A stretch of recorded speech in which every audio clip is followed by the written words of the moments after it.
Bonjour, l'intitulé de notre cinquième TP est Installation du client VPN sur Windows. L'objectif de ce TP est d'installation du client VPN sur Windows. Comme données, on a besoin de deux machines.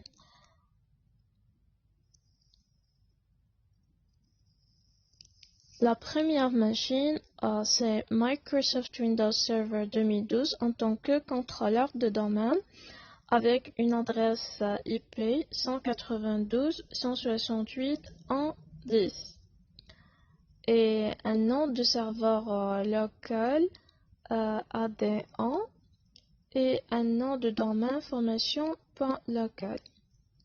Pour la deuxième machine, on a besoin de Windows SAT comme client avec un nom de machine AD1. On a aussi besoin d'installer et de configurer le rôle d'accès à distance, c'est déjà fait. Et on doit configurer du MPS et créer un utilisateur user1, c'est déjà fait. On va commencer par la première étape de ce TP qui constitue la configuration des clients VPN sur Windows.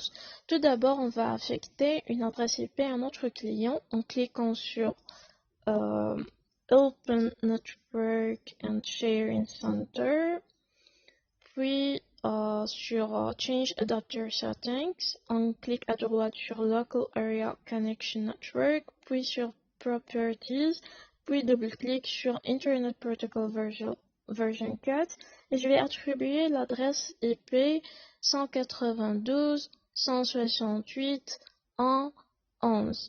Subnet mask par défaut.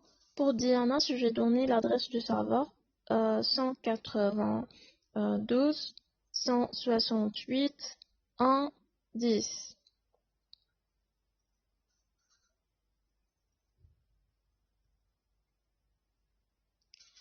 Et je clique sur OK, puis sur Internet Protocol version 4, puis sur OK.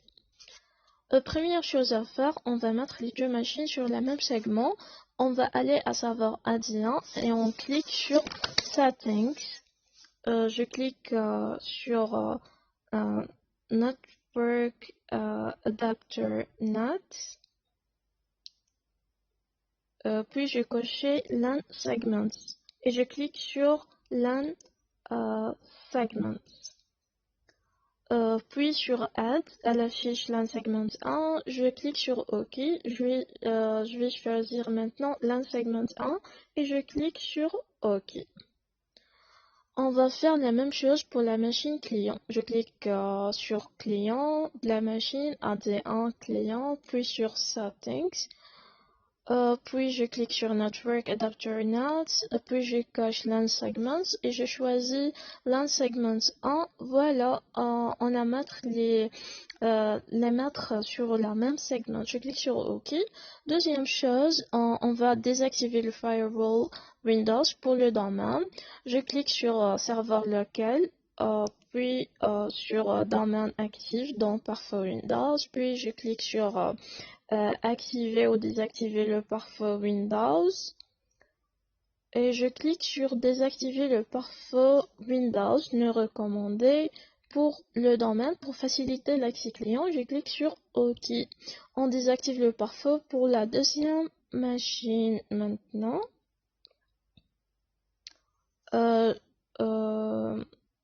Maintenant, on va aller à Control Panel. Puis on clique sur System and Security. On clique sur Windows Firewall. Puis sur Turn Windows Firewall on or off. Je vais cocher Turn off Windows Firewall not recommended et Turn off Windows Firewall not recommended in both private and public network location settings et je clique sur OK. Maintenant, on peut commencer la configuration des clients VPN sur Windows. On va ajouter le client dans le domaine. On clique sur le menu Démarrer, puis on clique à droite sur Computer, puis sur Properties, puis on clique sur Change Settings, puis sur Change, et je sélectionne dans je coche domaine. Je dois saisir le nom de domaine qui est formation. Et je clique sur OK, puis je dois saisir username et password. Username c'est user1. Je dois saisir le password. Et je clique sur OK. Voilà.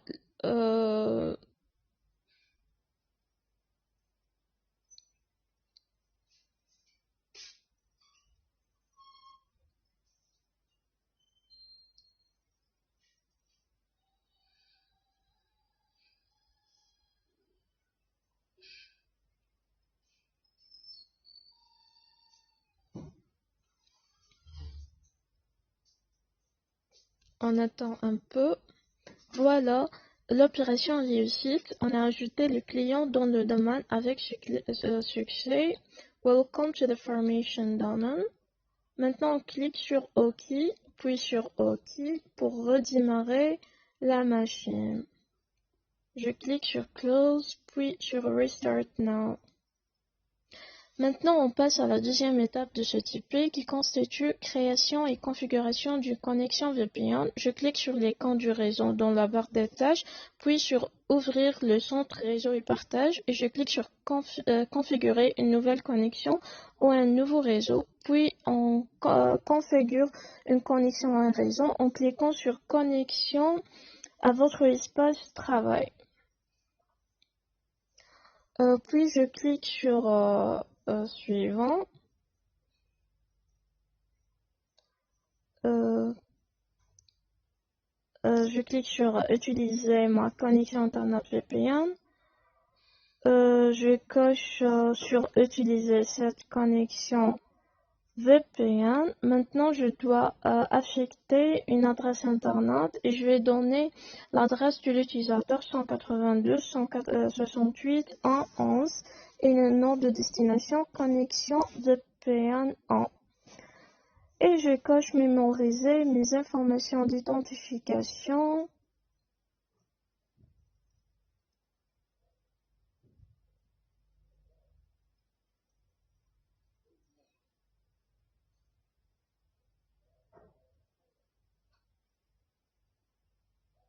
Connexion VPN 1. Et je clique sur créer, puis c'est bon. Voilà, la connexion VPN 1 est créée avec succès. Maintenant, on passe à la troisième étape de ce TP. Je vais connecter le client avec le serveur.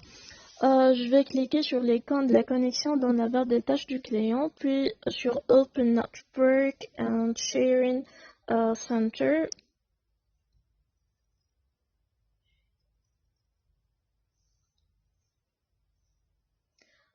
Puis sur Setup New Connection or Network.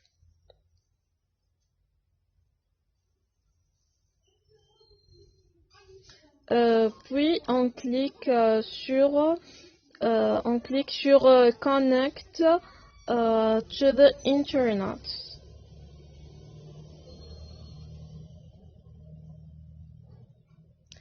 Set up a new connection, connect to the Internet.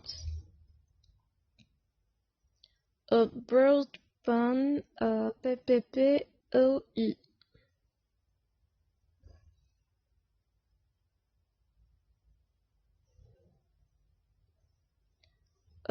Puis je vais saisir username et password. Username c'est user1. Password.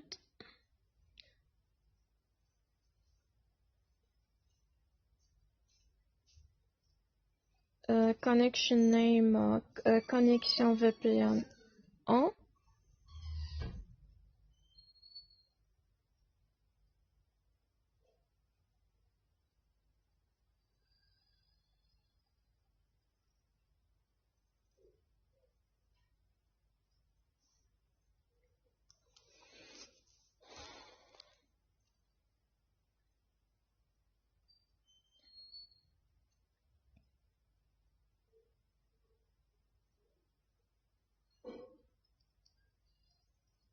Je vais vérifier le nom Je connexion dans le serveur. Connexion VPN 1. Ok, on clique sur Connect. Et voilà. Je clique et voilà. Connecting to connection VPN 1. Connecting through one mini port PPOI. Je clique sur Setup the connection anyway, puis sur Close. Voilà,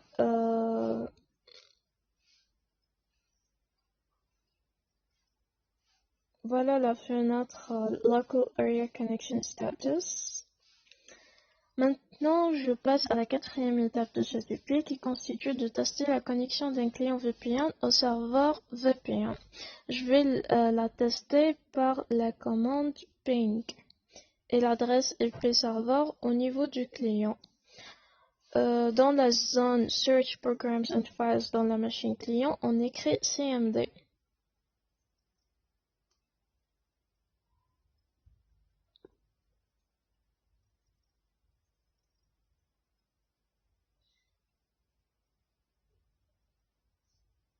Run as administrator. Yes. On tape la commande ping 192.168.1.10.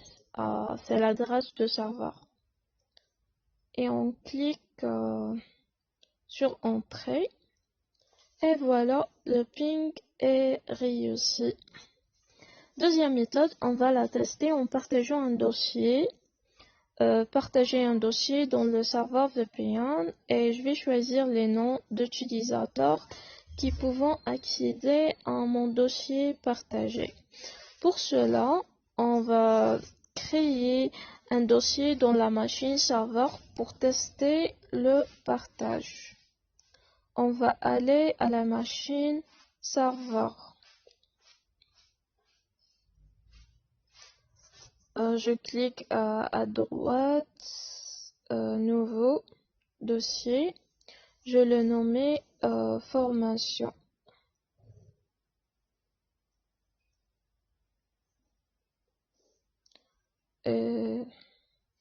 Formation.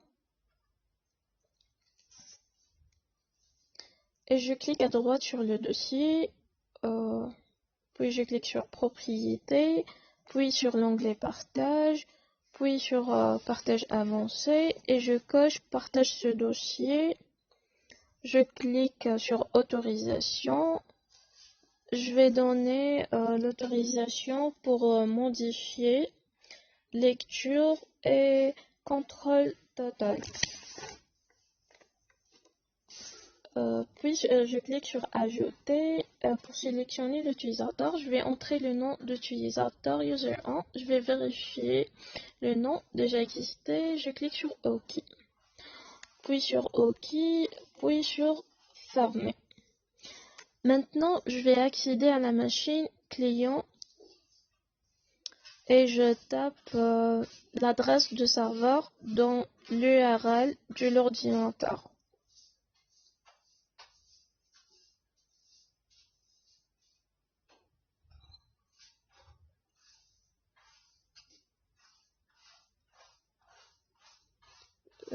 Je clique sur ordinateur, puis sur disque C.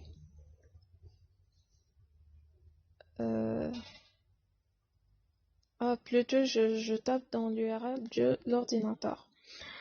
J'ai créé deux slash 192 168 1.10. C'est l'adresse de serveur et je clique sur Entrée. Maintenant, je dois entrer l'username et le password. Username 1, password et je clique sur OK. Voilà, le fichier formation est partagé et le partage réussi.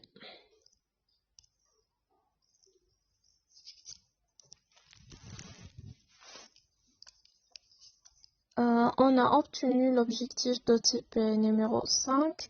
Merci pour votre attention. À demain, Inch'Allah. Salam.